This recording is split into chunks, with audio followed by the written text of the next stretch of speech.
Welcome to my channel ITI electrician lessons in Telugu.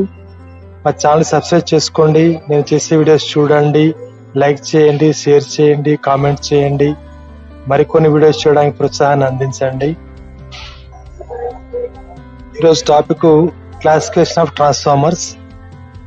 దీనికంటే ముందు transformers construction and working గురించి video చేశాను. దాని లింక్ డిస్క్రిప్షన్ లో ఇస్తున్నాను, చూడండి.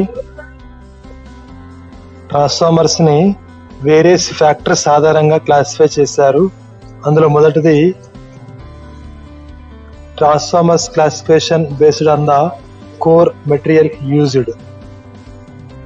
అనగా ట్రాన్స్ఫార్మర్ కోర్ తయారీకి వాడేటువంటి మెటీరియల్ ఆధారంగా క్లాసిఫై చేయడం జరిగింది.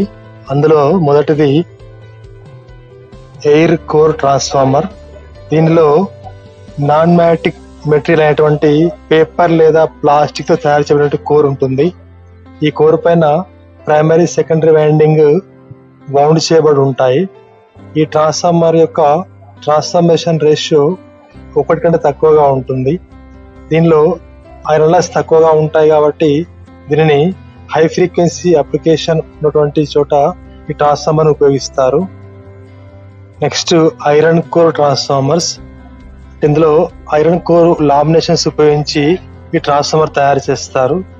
ఇది మోస్ట్ కామన్ గా పవర్ సప్లైలో వాడేటువంటి ట్రాన్స్ఫార్మర్. ఇది అంటే సబ్ స్టేషన్స్ లో, డిస్ట్రిబ్యూషన్, ట్రాన్స్మిషన్ లోపల ఈ ట్రాన్స్ఫార్మర్ ఎక్కువ ఉపయోగిస్తారు. Next ferrite core transformer. దీనిని ఎయిర్ కోర్ ట్రాన్స్ఫార్మర్ కి మోడిఫికేషన్ గా చెప్పుకోవచ్చు. ఎలా అయితే ఎయిర్ కోర్ ట్రాన్స్ఫార్మర్ లోపల నాన్ మ్యాగ్నెటిక్ మెటీరియల్ అయినటువంటి పేపర్ లేదా ప్లాస్టిక్ తో తయారు చేయబడిన హాలో కోర్ ఉంటుందో, దీనిలో కూడా అదే కోర్ ఉంటుంది. దానిపైన ప్రైమరీ సెకండరీ వైండింగ్స్ వౌండ్ చేయబడి ఉంటాయి. ఈ హాలో కోర్ లోపల ఫెర్రైట్ కోర్ ని ఇన్సర్ట్ చేస్తారు. దీనిలో లాసెస్ తక్కువగా ఉంటాయి కాబట్టి దీనిని కూడా హై ఫ్రీక్వెన్సీ అప్లికేషన్ ఉన్న చోట ఈ ట్రాన్స్ఫార్మర్ ని ఉపయోగిస్తారు. Next classification of transformer based on the shape of core. ఇందులో ముందుగా కోర్ టైప్ ట్రాన్స్ఫార్మర్స్. ఈ కోర్ టైప్ ట్రాన్స్ఫార్మర్స్ లో ప్రైమరీ సెకండరీ వైండింగ్స్ అనేవి రెండు కూడా సపరేట్ గా కోర్ పైన వౌండ్ చేయబడి ఉంటాయి. Next cell type transformers.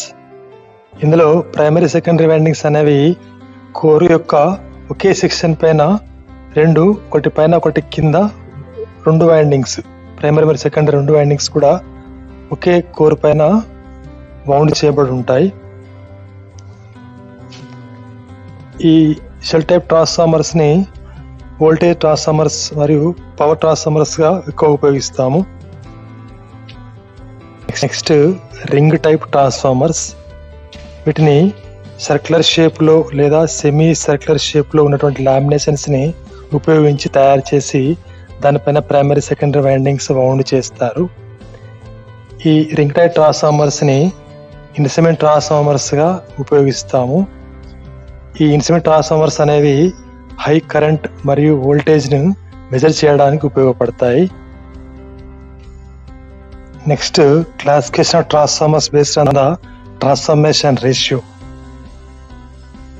అనగా ట్రాన్స్ఫార్మర్ యొక్క సెకండరీ వోల్టేజ్ మరియు ప్రైమరీ వోల్టేజ్ కి ఉన్న నిష్పత్తిని, లేదా ట్రాన్స్ఫార్మర్ యొక్క సెకండరీ వైండింగ్ టర్న్స్ మరియు ప్రైమరీ వైండింగ్ టర్న్స్ మధ్య ఉన్న నిష్పత్తిని ట్రాన్స్ఫర్మేషన్ రేషియో అని అంటారు.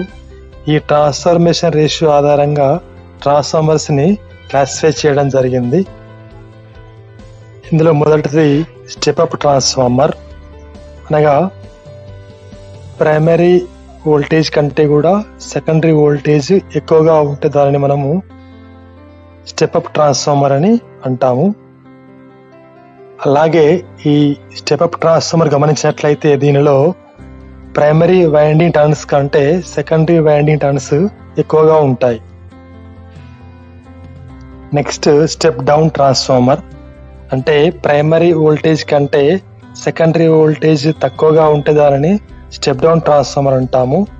దీనిలో నెంబర్ ఆఫ్ టర్న్స్ చూసినప్పుడు ప్రైమరీ వైండింగ్ టర్న్స్ కంటే సెకండరీ వైండింగ్ టర్న్స్ తక్కువగా ఉంటాయి.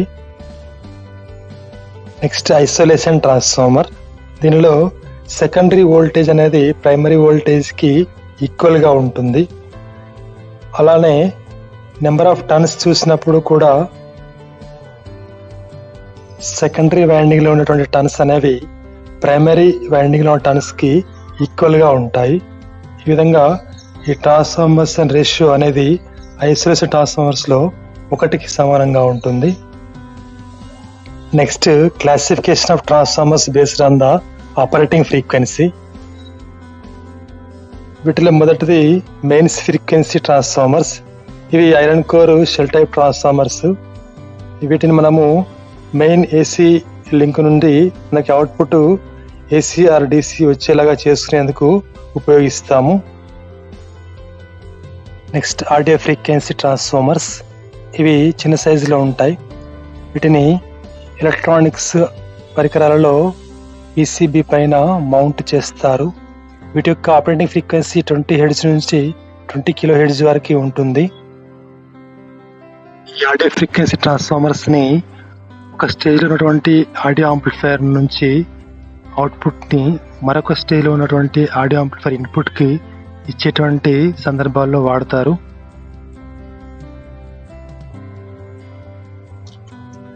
Next high frequency transformers. వీటిని పౌడర్డ్ ఐరన్ లేదా ఫెర్రైట్ లేదా బ్రాస్ లాంటి కోర్తో తయారు చేస్తారు. ఈ ట్రాన్స్ఫార్మర్స్ ని రేడియో ఫ్రీక్వెన్సీ ట్రాన్స్ఫార్మర్స్ లేదా ఇంటర్మీడియట్ ఫ్రీక్వెన్సీ ట్రాన్స్ఫార్మర్స్ అని కూడా అంటారు. ఈ ట్రాన్స్ఫార్మర్స్ ని హై ఫ్రీక్వెన్సీ సర్క్యూట్స్ ని కప్లింగ్ చేసే సందర్భాలలో ఉపయోగిస్తారు. ముఖ్యంగా రేడియో రిసీవర్స్ లో వీటిని ఉపయోగిస్తాము. Next classification of transformers based on the number of phases. ఇవి 2 టైప్స్. ఒకటి సింగిల్ ఫేజ్ ట్రాన్స్ఫార్మర్స్, రెండవదేమో 3 ఫేజ్ ట్రాన్స్ఫార్మర్స్. ముందుగా సింగిల్ ఫేజ్ ట్రాన్స్ఫార్మర్స్ చూద్దాము. ఏ ట్రాన్స్ఫార్మర్స్ అయితే సింగిల్ ఫేజ్ మెయిన్ సప్లై చేయడానికి వీలుగా డిజైన్ చేయబడి ఉంటాయో వాటిని సింగిల్ ఫేజ్ ట్రాన్స్ఫార్మర్స్ అని పిలుస్తాము. Next 3 phase transformers. ఏ ట్రాన్స్ఫార్మర్స్ అయితే 3 ఫేజ్ సప్లైని సప్లై చేయడానికి వీలుగా డిజైన్ చేయబడి ఉంటాయో వాటిని 3 ఫేజ్ ట్రాన్స్ఫార్మర్స్ అని అంటాము. ముఖ్యంగా ఎలక్ట్రిక్ పవర్ డిస్ట్రిబ్యూషన్లో మరియు ఇండస్ట్రియల్ పర్పస్లో ఈ 3 ఫేజ్ ట్రాన్స్ఫార్మర్స్ అనేటివి ఉపయోగపడతాయి. Next classification of transformers based on their application. అంటే కొన్ని ట్రాన్స్ఫార్మర్స్ మనము స్పెషల్ వర్క్ కోసం మాత్రమే ఉపయోగిస్తాము. అలా స్పెషల్ వర్క్ కోసం ఉపయోగించే పర్పస్ని బట్టి ట్రాన్స్ఫార్మర్స్ని క్లాసిఫై చేశారు. ఇవి చాలా రకాలుగా ఉన్నాయి. అందులో కొన్నిటిని చూద్దాము. వీటిలో ముందుగా ఇన్స్ట్రుమెంట్ ట్రాన్స్ఫార్మర్స్. వీటిని కరెంట్ మీటర్స్లో మరియు ఓవర్లోడ్ ట్రిప్ సర్క్యూట్స్లో ఉపయోగిస్తారు. వీటికి ఎగ్జాంపుల్ వచ్చేసి కరెంట్ ట్రాన్స్ఫార్మర్ మరియు పొటెన్షియల్ ట్రాన్స్ఫార్మర్. ఇవన్నీ కూడా ఇన్స్ట్రుమెంట్ ట్రాన్స్ఫార్మర్స్గా మనము చెప్పవచ్చు. Next constant voltage transformers. కొన్ని ఎలక్ట్రికల్ ఆర్ ఎలక్ట్రానిక్ ఎక్విప్మెంట్స్ అనేటివి సెన్సిటివ్గా ఉంటాయి. వాటికి కాన్స్టెంట్ వోల్టేజ్ సప్లై అవసరం అవుతుంది. అలాంటి చోట్ల ఈ కాన్స్టెంట్ వోల్టేజ్ ట్రాన్స్ఫార్మర్స్ అనేటివి వాటికి కాన్స్టెంట్ వోల్టేజ్ సప్లై చేయడానికి ఉపయోగపడతాయి. Next ignition transformers. వీటిని ఆటోమొబైల్స్లో ఉపయోగిస్తారు. అంటే బైక్, కారు, బస్సు, లారీ ఏవైతే మనకి మోటార్ వెహికల్స్ ఉంటాయో ఆటోమొబైల్స్ పర్పస్లో ఉపయోగించేటి వాటి లోపల ఈ ట్రాన్స్ఫార్మర్స్ని ఉపయోగిస్తారు. Next welding transformers. ఇవి వెల్డింగ్ పర్పస్లో ఉపయోగించేటువంటి ట్రాన్స్ఫార్మర్స్. వీటిని వెల్డింగ్ ఎక్విప్మెంట్లో వెల్డింగ్ చేయడానికి ఈ ట్రాన్స్ఫార్మర్ని ఉపయోగిస్తారు. Next pulse transformers. వీటిని ఎలక్ట్రానిక్ ఎక్విప్మెంట్స్ లోపల ఉపయోగిస్తారు. Next dry transformers. వీటిని ఎయిర్ కూల్డ్ ట్రాన్స్ఫార్మర్స్ అని కూడా అంటారు. వీటిని ఇండోర్ పర్పస్లో పవర్ సప్లై చేసేటప్పుడు ఉపయోగిస్తారు. అంటే ఇండోర్స్లో ఎక్కడైతే మనము ఇతర ట్రాన్స్ఫార్మర్స్ని అవుట్డోర్లో వాడేటువంటి వాటిని వాడలేకపోతాము ఆ చోట్ల లోపల ఇండోర్స్లో ఈ డ్రై ట్రాన్స్ఫార్మర్స్ని ఉపయోగించడం జరుగుతుంది. This is about classification of transformers based on the various factors. ఈ వీడియో నచ్చినట్లయితే లైక్ చేయండి, షేర్ చేయండి, మరియు మరికొన్ని వీడియో చూడడానికి ఈ ఛానల్ సబ్స్క్రైబ్ చేసుకోండి. Thank you for watching.